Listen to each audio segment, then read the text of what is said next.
हिंदुस्तान की जमीन पर जोरावर लौट आया है। इस बार जोरावर भारतीय सेना के टैंक की शक्ल में आया है। जोरावर कई बरस पहले डोगरा साम्राज्य के महान सेनापति का नाम था और अब ये भारतीय सेना का नया टैंक है। दोनों जोरावर पहाड़ों में लड़ने में माहिर है और जाहिर है कि इसकी तैनाती से LAC पर चीन के कान खड़े हो गए हैं।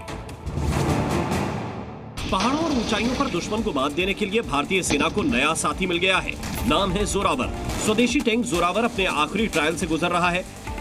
सेना ने फायरिंग रेंज में आग उगलने वाली इसकी तस्वीर जारी की है। लाइट टैंक जोरावर 14,000 फीट में फायरिंग करता नजर आया।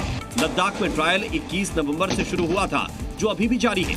यानी चीन सीमा के बेहद ऊंचाइयों वाले मोर्चों पर अब भारतीय टैंक तैनात होंगे। जोरावर LAC के पास तैनात चीनी ZQ-15 ब्लैक पैंथर टैंकों को धूल चटाने के लिए ही तैयार किए गए हैं। DRDO और L&T मिलकर इस टैंक को डेवलप कर रहे हैं। लाइट टैंक जोरावर की खासियत पर बात करें तो इसकी मारक क्षमता बेहद सटीक है।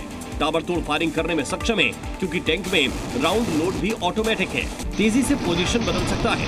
हल्का होने की वजह से पहाड़ों पर कहीं भी तैनात हो सकता है।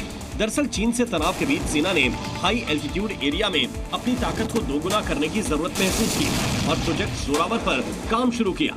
महज 4 साल के अंदर ही इस टैंक का प्रोटोटाइप तैयार हो गया और ये ट्रायल की।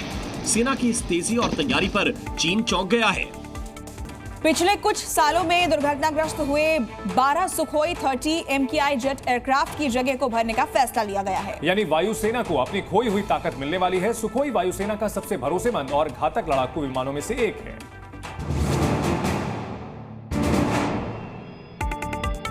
दुश्मन की आंखों में धूल झोंककर हमला करने में माहिर सुखोई 30 MKI पर बड़ा फैसला लिया गया है।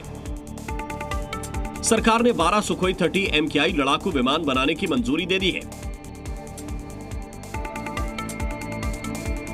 HAL यानी हिंदुस्तान एरोनॉटिक्स लिमिटेड के नासिक स्थित प्लांट में 12 Su-30 MKI जेट का निर्माण होगा। ये जेट उन विमानों की जगह लेंगे जो पिछले कुछ सालों में दुर्घटनाग्रस्त हो गए थे। बताया जा रहा है कि वायुसेना के पास पहले 272 सुखोई 30 MKI विमान थे। 12 सुखोई 30 MKI के लिए लगभग 13,000 करोड़ रुपए लागत आएगी। एयरक्राफ्ट में 65% उपकरण स्वदेशी होंगे, बाकी रूस से आएंगे। सुखोई Su-30 MKI लड़ाकू विमान भारतीय वायुसेना के सबसे घातक लड़ाकू विमानों के बेड़ों में से एक है। यह फैसला ऐसे समय में लिया गया है जब भारतीय वायुसेना के पास केवल 30 लड़ाकू स्क्वाड्रन हैं, जबकि चीन और पाकिस्तान की डबल चुनौती से निपटने के लिए कम से कम हमें 42 स्क्वाड्रन की जरूरत है।